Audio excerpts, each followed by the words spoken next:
Implante de prótese mamária, esse tamanho ou esse tamanho? Pessoal, vamos falar um pouquinho aqui sobre o implante de prótese mamária. Qual o tamanho ideal? Qual o plano colocar? Abaixo do músculo, abaixo da glândula? Por onde começar o seu planejamento? Pessoal, sejam bem-vindos ao meu canal. Você que não me segue nas redes sociais, já me segue no Instagram, já me segue aqui também no YouTube, deixa sua inscrição, deixa seu comentário e vamos falar um pouquinho agora sobre o implante de prótese mamária. Uma das cirurgias mais realizadas aí por nós, cirurgiões plásticos, seja com mastopexia, seja sem mastopexia. Mas aliás, o que é o implante de prótese mamária? Quem pode operar? Pessoal, como todo mundo já sabe, né, o implante de prótese mamária podemos realizar aí em todas as idades. Sempre indicamos acima dos 16 anos devido ao desenvolvimento mamário. Lembrar que é diferente de cirurgia de mamoplastia redutora, em que às vezes a gente pode sim operar pacientes ali por volta dos 15, 16 anos, porque isso afeta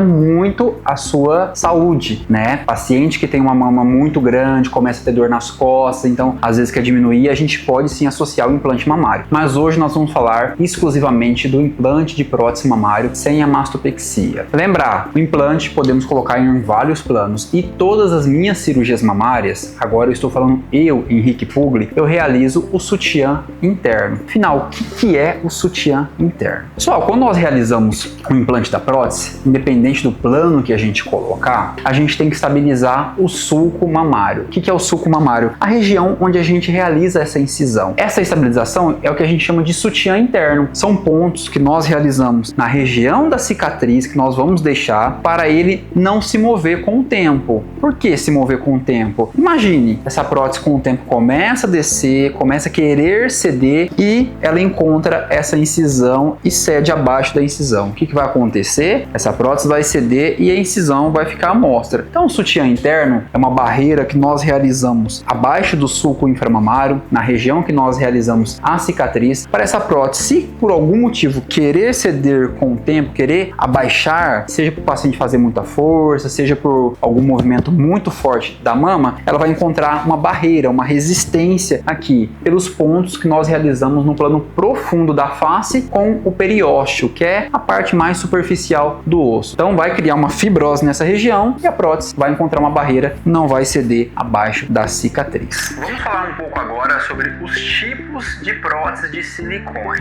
Em relação às próteses, a gente tem que levar em consideração duas coisas. Primeiro, a base dela, que é essa parte aqui, e segunda, projeção que ela faz assim. Então a gente tem um perfil baixo, perfil moderado, perfil alto e o perfil super alto. Quanto mais baixo ela for, mais o perfil dela vai ser em formato de pizza, mais vai ser arredondado. Quanto mais ela projetar, menor vai ser a base e maior vai ser a projeção. Eu sempre procuro usar um perfil alto ou super alto em casos bem isolados. Quase não utilizo o perfil moderado e nunca utilizei o perfil baixo. Então, um perfil alto seria um perfil médio entre uma boa projeção e uma base compatível com o tórax da paciente. Em relação ao tamanho de escolher, não dá pra gente falar assim, você tem 1,70 m, então seu tamanho é 280 ml. Não, a gente tem que levar em consideração o tamanho da paciente, a largura do tórax, a estrutura óssea que essa paciente tem, a elasticidade dessa pele, o plano que vai ser colocado. Então, assim, são vários fatores que a gente tem que avaliar individualmente. Não dá pra mim dizer,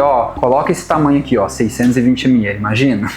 Nunca coloquei um tamanho desse, gente, mas não dá pra gente falar sobre o tamanho aqui. O tamanho tem que ser cirurgião, avaliar diretamente com o paciente, até porque tem a expectativa do paciente. O paciente que quer um perfil mais elegante, o paciente que quer um perfil mais marcado, né, um colo mais marcado, ou aquela paciente que quase não quer mostrar que tem silicone, né? Ou pode ser até a Preserver, né, que é uma técnica que nós também realizamos aí no plano subglandular, que eu não vou adentrar muito nesse assunto agora, vai ficar no próximo vídeo no YouTube. Inclusive, se você quer saber um pouco mais sobre a prótese Preserver, manda aqui nos comentários, deixe seu comentário. Se tiver bastante comentário pedindo, eu vou fazer uma aula sobre isso. Bom, em relação às técnicas cirúrgicas, por onde colocar essa prótese? Pessoal, basicamente nós temos três vias de acesso. A via submamária, que é a que mais nós realizamos, a via periareolar e a via axilar. Eu particularmente só faço por uma via submamária, abaixo da musculatura, que é onde nós realizamos já o sutiã interno. Doutor, por que você não faz periareolar? Por que você não faz axilar? Só, vamos lá. Região axilar tem um acesso muito difícil e a gente não consegue realizar o sutiã interno. Acesso periareolar. Já vi muitos cirurgiões realizarem, porém, lembrar que a região da areola é onde tem os ductos, né? Os ductos mamários, que pode secretar leite, pode secretar ali, ter alguns cistos, então eu tenho medo de incisar nessa região e esse cisto, né, liberar ali algum líquido que pode servir como meio de contaminação. Mas não é por causa disso que eu não faço periareolar, é porque eu prefiro fazer submamário, abaixo aqui da mama, para eu realizar ali o sutiã interno que eu já comentei com vocês. Então, particularmente, eu só faço por acesso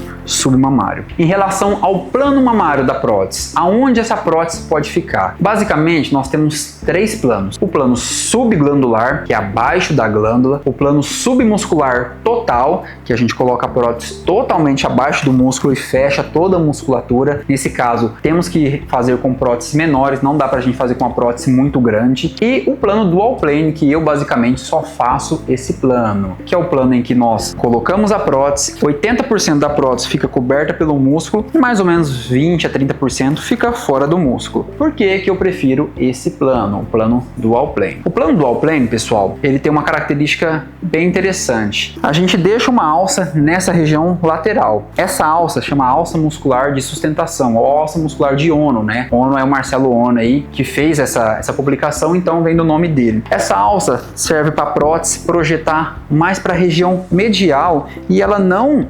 lateralizar. Já viu aqueles casos de pacientes que colocam a prótese, vai passando o tempo, a prótese começa a lateralizar? Isso se deve por 2 motivos. Ou a prótese está acima da musculatura e a pele cedeu com o tempo, seja porque a paciente amamentou ou perdeu muito peso, ou o cirurgião lesionou a musculatura na lateral e essa prótese então não teve uma barreira na lateral, não teve essa alça que a gente confecciona, então a prótese lateralizou. Por isso eu prefiro o plano dual plane. Parte da prótese aqui embaixo fica abaixo da musculatura, toda essa parte de cima fica coberta pela musculatura e também a alça lateral de sustentação. Vamos falar agora sobre o tempo cirúrgico. Quanto tempo demora para realizar uma cirurgia de implante de prótese de recuperação rápida com sutiã interno, com alça lateral de sustentação e num plano dual plane? Em média, uma cirurgia dessa dura de 40 minutos a 1 hora. Quando nós realizamos ainda a lipoaspiração nessa região axilar, que eu sempre realizo em 100% dos meus casos, a não ser que um paciente é muito magrinha, nesse caso demora mais ali uns 10 minutos. Então vamos colocar 1 hora e 10 no máximo, é uma cirurgia dessa de implante de prótese com lipoaspiração nessa região axilar. Lembrar que essa é uma região muito importante que faz parte do contorno mamário, então por isso em todos os casos que eu faço implante de prótese ou que eu faço a mastopexia, a mamoplastia redutora, enfim, qualquer cirurgia que eu faço mamária, eu sempre realizo a lipoaspiração dessa região axilar para ficar com esse contorno mais marcado. Em relação ao pós-operatório, uma das perguntas mais frequentes, se não a mais frequente, em relação ao implante de prótese mamária. Doutor, com quanto tempo depois eu já vou poder levantar os braços, dirigir, ir para academia? Pessoal, vamos lá. Eu só realizo a técnica de recuperação rápida quando vou realizar o implante mamário. Então, acabando a cirurgia, 1 hora depois do procedimento, a minha técnica de enfermagem já está no quarto com a paciente realizando os movimentos, os exercícios, né, com os braços. Então, o paciente acabou a cirurgia, 1 hora depois, o paciente já está levantando os braços. Academia, depois de quanto tempo? Após 7 dias, começar na academia, realizar apenas membros inferiores. Membros superiores, peitoral, braço, costas, só a partir de 30 dias e, claro, bem devagar. Então, resumindo, as atividades laborais, após 3 dias de procedimento, o paciente já está fazendo praticamente tudo. Lembrar que não tem nenhuma restrição desde o primeiro dia. Escovar os dentes, trocar de roupa, fazer as necessidades, mas depois de 3 dias que já vai começar a pegar algum peso, em média ali 10 a 15 quilos. A única restrição que eu falo até 1 semana é não levantar os braços acima do ombro para pegar qualquer peso. Porém, abaixo do ombro, até 10 quilos está liberado. Então hoje a técnica de recuperação rápida proporciona ao paciente voltar às suas atividades laborais com mais rapidez. E a técnica Preservé, que eu vou falar em outro vídeo para vocês, é mais rápido ainda. E com quanto tempo eu vou ver o resultado final da cirurgia? Muita gente reclama, né? Fala, doutor, a prótese ficou muito alta, aquela prótese que você colocou, eu vi naquele vídeo. Pessoal, vamos lembrar uma coisa. Imagina que a areola está está aqui e essa aqui é a prótese. A prótese, na hora da cirurgia, ela tem que ficar um pouquinho mais alta que a areola. Por quê? A gente tem que lembrar que na hora da cirurgia a paciente está deitada, certo? E a musculatura que eu vou descolar, ela vai subir um pouquinho. Então o que vai acontecer com a prótese? Ela vai abraçar um pouco a musculatura e vai subir a prótese um pouco com a paciente deitada. Com isso, a areola vai ficar um pouquinho mais inclinada para baixo. Porém, depois de 3 a 6 meses, essa areola e essa prótese vai se encontrar no mesmo plano. Então a gente não pode deixar a areola e a prótese bem centralizada logo na hora da cirurgia, porque senão depois de 3 a 6 meses o que iria acontecer? A prótese ia descer um pouco mais e a areola ia subir mais. Por isso, implante de prótese, a gente sempre deixa a prótese um pouquinho, pouca coisa, mais alta que ali o plano da areola, esperando que depois de 3 a 6 meses esse plano vai se encontrar. Então, em média ali, 60% da prótese está acima da areola na hora da cirurgia, depois de 3 a 6 meses está no mesmo plano e de 9 meses a 1 ano ali no máximo, ela pode ceder mais um pouquinho e ficar ali mais ou menos 60% para baixo, 40% acima, né, depois de 1 ano. É claro que no implante submuscular total, isso quase não acontece. A gente está falando aqui basicamente de dual plane e de implante subglandular. Outra pergunta muito importante em relação à durabilidade da prótese. Antigamente, né, as próteses teriam que ser trocadas a cada 10 anos, né? O fabricante orientava sempre realizar essa troca. Hoje a tecnologia da prótese está mais moderna, está bem avançada as tecnologias. Os fabricantes, pelo menos a marca que eu utilizo, não tenho conflito de interesse com nenhuma marca, não ganho nenhum real por isso, mas eles me dão uma garantia, para mim não, né, para os meus pacientes, vitalícia em relação à ruptura e em relação à contratura. Então, se por algum motivo essa prótese ter uma contratura ou romper, o fabricante dá outra prótese para o nosso paciente. Mas a gente sabe que hoje a tecnologia está bem avançada, não tem a necessidade de trocar a cada 10 anos, igual era no passado. É claro, a gente sempre orienta, nós cirurgiões plásticos, passou ali em média 8, 9 anos, 10 anos, você vai fazer alguma cirurgia mamária, a gente sempre orienta trocar. Mas se você está fazendo exames regularmente, todo ano, não tem nenhuma queixa estética, sua prótese está lá no local dela quietinha, sem nenhuma complicação, não tem mais a necessidade de trocar, igual no passado. E você, quer saber um pouco mais sobre a prótese de recuperação rápida? Deixe nos comentários suas dúvidas e não se esqueça, nos siga nas redes sociais, se inscreva no canal e até o próximo vídeo.